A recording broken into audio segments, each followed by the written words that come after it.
नमस्ते, हीअ आकाशवाणी आहे। हाणे तव्हीं माला खूबचंदाणी खां ख़बरूं ॿुधंदा। सभ खां अवल मुख्य ख़बरूं। प्रधानमंत्री नरेंद्र मोदी अॼु 2 ॾींहनि जे सरकारी दौरे ते इज़राइल रवानो थींदो। प्रधानमंत्री अॼु इज़राइल जे पार्लियामेंट खे ख़िताब कंदो। भारत ऐं इज़राइल आतंकवाद ऐं आतंकी संगठन खे मुंहुं ॾियण में सहकार ॾियण वारी कौलबद्दता दोहराई। मरकज़ी काबीना केरल राज्य जो नालो फेरे केरलम करण वारे सुझाव खे बहाली ॾिनी। मुतहद जमायत महासभा रूस ऐं यूक्रेन जे विच में बिना शर्त जंग बंदीअ जी अपील जो प्रस्ताव बहाल कयो। भारत वोटिंग में हिसो कोन वरितो।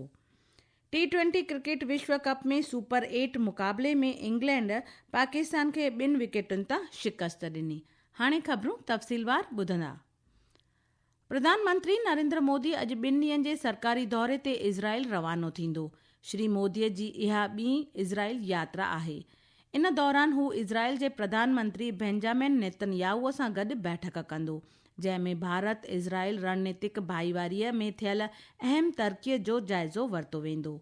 ॿई अॻवान विज्ञान तोड़े तकनीक, नवाचार, रक्षा तोड़े सलामती, ज़रायत, पाणी इंतज़ाम, तिजारती वापार ऐं अर्थव्यवस्था तोड़े ॿिन्ही मुल्कनि जे माण्हुनि जे विच में राब्तो समेत केतिरनि ई खितनि में सहकार जे मौक़नि ते मज़ाकरात कंदा। बैठक में बाहिमी मुफ़ाद जे इलाक़ाई ऐं आलमी मुद्दनि ते पिणु तबादले ख़्याल करण जी उमेद आहे। इज़राइल में भारत जे सफ़ीर JP सिंह असांजे ख़ासि खातो खे ॼाणायो त प्रधानमंत्री अॼु इज़राइल जी पार्लियामेंट कनेसेट खे ख़िताब कंदो। हुन ॼाणायो त प्रधानमंत्री मोदी इज़राइली पार्लियामेंट खे ख़िताब कंदड़ पहिरियों भारतीय नेता हूंदो। श्री मोदी सुभाणे इज़राइल जे राष्ट्रपति इसहाक हर्ज़ोग सां मुलाक़ात कंदो। बहुत ही इम्पोर्टेंट है क्योंकि इंडिया और इजराइल के जो रिलेशंस हैं वो बड़े स्ट्रेटेजिक रिलेशंस हैं और इन स्ट्रेटेजिक रिलेशंस में हम काफी एरियाज में फोकस करते हैं। इस विजिट के दौरान वो प्रधानमंत्री नेतन्याहू जी से मिलेंगे, यहाँ के राष्ट्रपति हर्ज़ोग जी से मिलेंगे और यहाँ की जो कैनेसेट है, जिसको हम यहाँ पे हमारे इधर पार्लियामेंट बोलते हैं, यहाँ की कैनेसेट को एड्रेस भी करेंगे। सो ये बड़े इंपॉर्टेंट एलिमेंट्स हैं इनकी विजिट के, और विजिट के दौरान बहुत सारे एग्रीमेंट्स भी साइन किए जाएंगे। भारत ऐं इज़राइल आतंकवाद ऐं आतंकी संगठननि सां गॾोगॾु हुननि जे इवज़ीन, हिमायतिन, तजवीज़कारनि, माली मदद ॾींदड़नि ऐं मददगारनि साम्हूं मुंहुं मुक़ाबिल थियण में सहकार ॾियण वारी कौलबद्दता दोहराई आहे। काल्ह नईं दहलीअ में मुंतज़िम भारत इज़राइल गॾियल कार्यमेड़ JWG जी आतंक विरोधी ॾहीं बैठक दौरान ॿिन्ही पखनि दहशतगर्दीअ जे सभिनी क़िस्मनि ऐं इज़हारनि जी सख़्त लफ़्ज़नि में मज़म्मत कई ऐं इन ॻाल्हि ते ज़ोर ॾिनो त आतंकवाद जो मुक़ाबिलो करण जे लाइ लगातार वसीअ ऐं गॾियल कार्रवाईअ जी ज़रूरत आहे। मरकज़ी काबीना केरल राज्य जो नालो फेरे केरलम करण वारे सुझाव खे बहाली ॾिनी आहे। ॼाण ऐं नशरियात मंत्री अश्विनी वैष्णव काबीना जी बैठक बैदि इहा ॼाण ॾिनी। जब से भाषा के आधार पर राज्यों के डिलिमिटेशन हुए, तब से एक बड़ी डिमांड थी कि केरला का नाम केरलम होना चाहिए। आज इस फैसले के बाद में माननीय राष्ट्रपति ji Kerala alteration of name bill 2026 राज्य की विधानसभा के पास भेजेंगे और उनके निर्णय के आने के बाद में भारत सरकार इसमें अगला स्टेप लेगी। मरकज़ी काबीना जी माली कार्य कमेटीअ महाराष्ट्र, मध्य प्रदेश, बिहार ऐं झारखंड जे 8 ज़िलनि में रेलवे जी 3 मल्टी ट्रैकिंग योजनाउनि खे मंज़ूरी ॾिनी आहे। कमेटीअ श्रीनगर अंतर्राष्ट्रीय हवाई अॾे ते सुझाव ॾिनल सिविल एनक्लेव जे विकास खे पिणु मंज़ूरी ॾिनी आहे। मरकज़ी काबीना गुजरात मेट्रो रेल निगम लिमिटेड जे उत्तर ॾखण कॉरिडोर खे गिफ्ट सिटीअ खां शाहपुर ताईं वधाइण वास्ते बहाली ॾिनी आहे।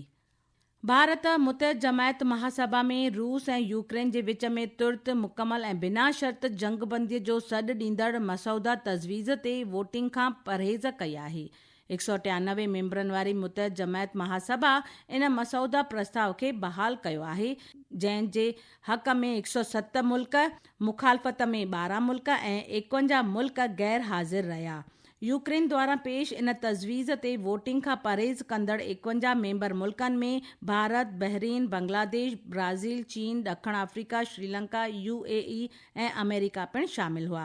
प्रस्ताव में मुतहद जमायत चार्टर समेत अंतर्राष्ट्रीय कानून जे मुताबिक़ वसीअ, न्याय जोॻे ऐं दाइम क़ाइम शांतीअ जी अपील खे दोहरायो वियो। ही ख़बरूं तव्हां आकाशवाणी तां ॿुधी रहिया आहियो। ही ख़बरूं तव्हां असांजी YouTube channel air news Gujarat ते पिणु ॿुधी सघो था। वधीक ख़बरुनि जी लाइ तव्हां असांजी वेबसाइट newsonair.gov.in खे फॉलो करे सघो था। भारत ऐं कीनिया ज़रई खिते में आपसी सहकार वधाइण जे लाइ गॾियल कार्य मेड़ जी काल्ह पहिरीं बैठक मुंतज़िम कई। इन दौरान ॿिन्ही पखनि ज़रई खिते में मौजूदु अॻराइन मुख्य ललकारुनि ऐं उभरंदड़ अवाइली क़दमनि ते ख़्यालनि जी ॾे वठि कई। राष्ट्रपति द्रौपदी मुर्मू चयो आहे त नागरिकनि जी सिहत गॾियल ज़िम्मेवारी आहे। हुन चयो त ग़रीब खां ग़रीब माण्हुनि खे बर वक़्त ऐं मुनासिब तबीबी सहूलियत जी ख़ातिरी करण वास्ते सभिनीनि खे गॾिजी कमु करणु घुर्जे। राष्ट्रपतिअ काल्ह मुंबई जे PD हिंदुजा अस्पताल में जीवन बचाइण ऐं वधीक सेहतमंद भारत बणाइण विषय ते हिक राष्ट्रव्यापी अभियान जी शुभ शुरूआत कई। राष्ट्रपतिअ पंहिंजी तक़रीर में सिहत जी अहमियत ते बल ॾिनो। ध्यानु ॾियारियूं त राष्ट्रपति महाराष्ट्र जे 2 ॾींहनि जे दौरे ते काल्ह मुंबई पहुती। राष्ट्रपति अॼु राष्ट्रीय आरोग्य मेले जो महूरत कंदी। इहो मेलो आयुष वज़रात बुलडाना ज़िले जे शेगांव में मुंतज़िम कयो आहे। श्रीमती मुर्मू राज्य सतही पहल एकता ऐं विश्वास ज़रिए महाराष्ट्र जो सोनेरी युग जे महूरती जलसे में पिणु शामिल थींदी। इन जो आयोजन नागपुर में ब्रह्म कुमारी समाज कयो आहे। पेश आहे हिक रिपोर्ट। इस मेले के दौरान लोगों को आयुर्वेद, योग और प्राकृतिक चिकित्सा, यूनानी, सिद्धा, सोवा, रिक्पा और होम्योपैथी प्रणालियों में मुफ्त परामर्श, स्वास्थ्य जांच और दवाइयां प्रदान की जाएगी। शेगांव के आनंद सागर के समीप विसावा मैदान में आयोजित इस 4 दिवसीय आयोजन का उद्देश्य औषधीय पौधों की खेती और कृषि वानिकी के माध्यम से आयुष चिकित्सा प्रणालियों के बारे में जनता के बीच जागरूकता पैदा करना और व्यापक स्वास्थ्य सेवाएं प्रदान करना और किसानों के लिए नए आजीविका के अवसर पैदा करना है। केंद्रीय आयुष मंत्री प्रतापराव जाधव ने किसानों, स्वयं सहायता समूहों और युवाओं से इस कार्यक्रम में सक्रिय रूप से भाग लेने और पारंपरिक खेती के साथ साथ औषधीय पौधों पर आधारित कृषि में अवसरों को देखने की अपील की है। धनंजय वानखेड़े, आकाशवाणी समाचार, नागपुर। उपराष्ट्रपति CP राधाकृष्णन अॼु खां 2 ॾींहनि जे जम्मू कश्मीर दौरे ते रहंदो। पंहिंजे इन पहिरें दौरे दौरान उपराष्ट्रपति सुभाणे श्रीनगर में आयल कश्मीर यूनिवर्सिटीअ जे पदवी अता जलसे में मुख्य महिमान तौरु शिरकत कंदो। T20 क्रिकेट विश्व कप में इंग्लैंड काल्ह राति सुपर 8 जे मुक़ाबले में पाकिस्तान खे 2 विकेटुनि तां शिकस्त ॾिनी। श्रीलंका जे पलेकेले अंतर्राष्ट्रीय क्रिकेट स्टेडियम में खेॾियल मैच में इंग्लैंड 165 रन्सुनि जे लक्ष्य खे 8 विकेटुनि पुठियां 5 बॉल बाक़ी रहंदे हासिल कयो। चटाभेटीअ में अॼु शाम जो 7 बजे कोलंबो में श्रीलंका जो सामनो न्यूज़ीलैंड सां थींदो। कैनेडा सरकार मुंबई आतंकी हमले जे मुख्य साजिशकर्ता तहव्वुर हुसैन राणा जी नागरिकता ख़त्म करण जी कार्रवाई शुरू कई आहे। कैनेडा जे प्रधानमंत्री मार्क कार्नीअ जी सुभाणे खां शुरू थींदड़ भारत यात्रा खां अॻु इहो क़दम खंयो वियो आहे। कैनेडा भारत सां गॾु आपसी रिश्तनि नातनि में सुधार करणु चाहे थो। गौरतलब हुजे त अॻूणे प्रधानमंत्री जस्टिन ट्रूडो जी सरकार दौरान ॿिन्ही मुल्कनि जा संबंध तमामु ख़राब थिया हुआ। पाकिस्तान मूल जो कैनेडाई नागरिक तहव्वुर राणा हिन वक़्तु भारत जी हिरासत में आहे।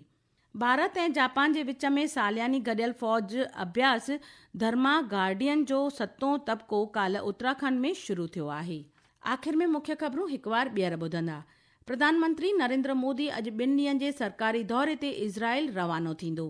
प्रधानमंत्री अॼु इज़राइल जी पार्लियामेंट खे ख़िताब कंदो।